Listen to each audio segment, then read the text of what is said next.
Hello, I'm Bethann Noble, Head of Product Marketing at White Ops, and today I'd like to talk to you about risky business, the real cost of ignoring marketing fraud. So Jenga may not be as exciting as the 1980s film starring Tom Cruise, but the recommendations I'm making today are analogous to both, that there are major costs and risks associated with ignoring or dismissing marketing fraud. You could continue to let fraudsters steal and chip away at your marketing performance, perhaps little by little, maybe even enjoying a bump in performance metrics due to fake engagement with bots. But eventually things will come tumbling down, and you could be left holding the bag, or even worse, paying out to cover their damages.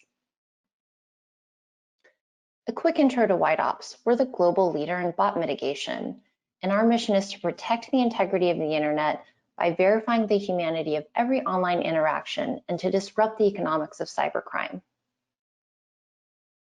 Because cybercrime is big business, costing global businesses on average $13 million a year.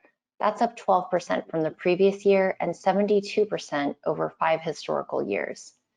This is a global average. The US tops the list of 11 countries measured in this study, with an average annual cost of cybercrime reaching $27.4 million, followed by Japan, Germany, and the UK, who clock in with annual totals at around half that number, but with extremely high growth trends.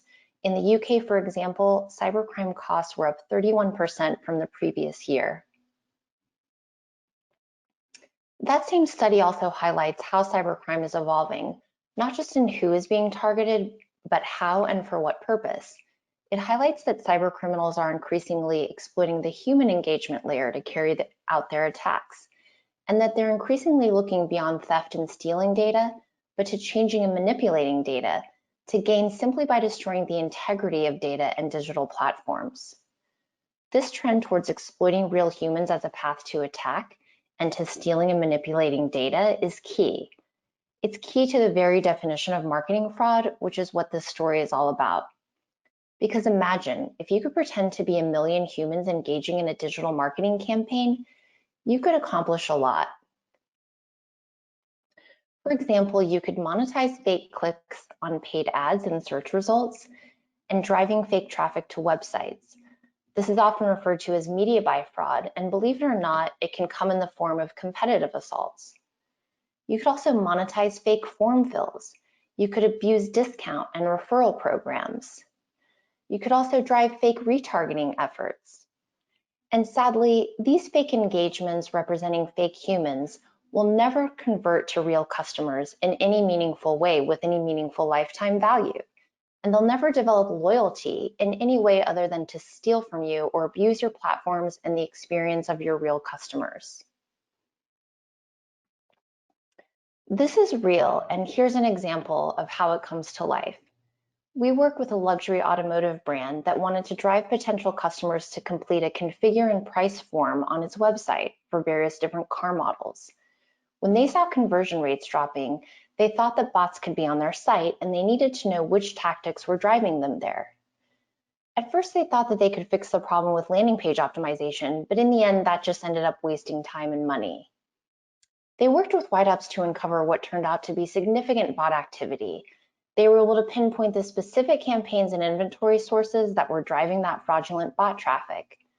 They used this new analytical insight to get more holistic visibility into the integrity of their site traffic and digital campaigns, empowering them to stop attracting and spending to remarket to bots. They optimized their campaign strategies to eliminate efforts on specific platforms and inventory sources, and instead double down on the clean tactics and the clean sources of traffic. They cleanse their customer data management systems of that bad data, giving them a clear understanding of who their real customers are. And most importantly, in a matter of 6 weeks, they saw a massive uptick in conversion rates and eliminated that wasted spend to engage with bots.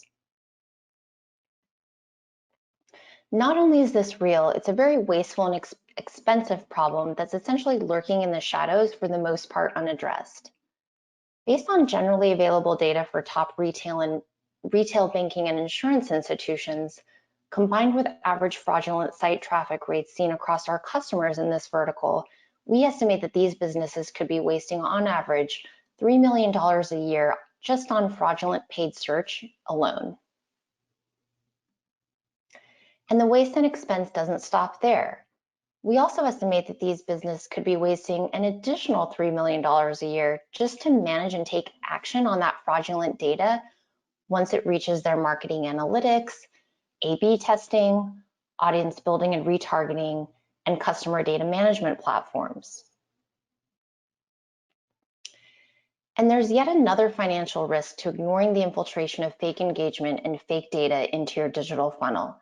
And that's the growing demand placed on marketers to maintain clean and regulation compliant data, which is a lot to ask given the growing pressure on us to deliver growth through digital, all with diminished budgets during trying times.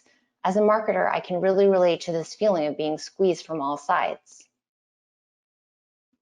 But the compliance side of things is really important, and I'm referring to new regulations like GDPR and CCPA that were designed to hold us accountable for protecting customer data and using it responsibly. GDPR came into effect in 2018 with potential fines of up to $23 million or 4% of annual global revenues.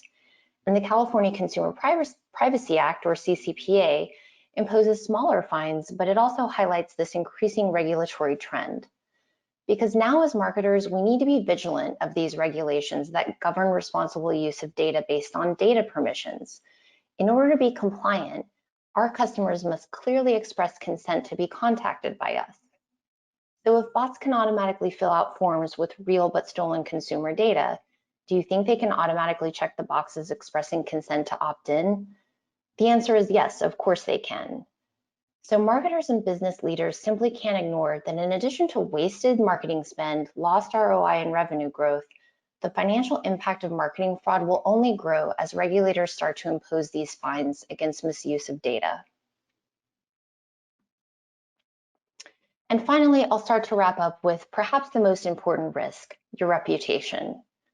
These cyber criminals, fraudsters, and bad actors don't care about the damage they do to your sites and applications or your reputation when they abuse your referral and incentive programs, your e-com platforms, and your user-generated content forums. What we're looking at here is just one of many recent examples where we see big brands getting big bad press focused on the incidence of marketing fraud. I don't know about you, but I don't want to wake up and see that theories were blossoming on social platforms asking my brand for answers about unfair advantages in promotional contests.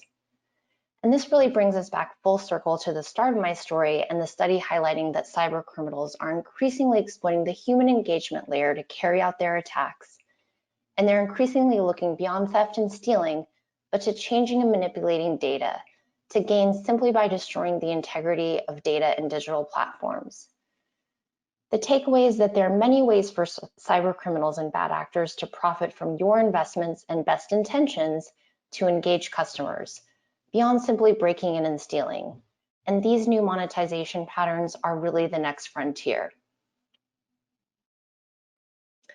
So my call is for you to take action, understand the impact of marketing fraud, and be empowered to stop it, so you can invest in and optimize for engagement with real consumers, and maintain clean customer data that will create a clearer, more precise and performant model of who your paying customers really are.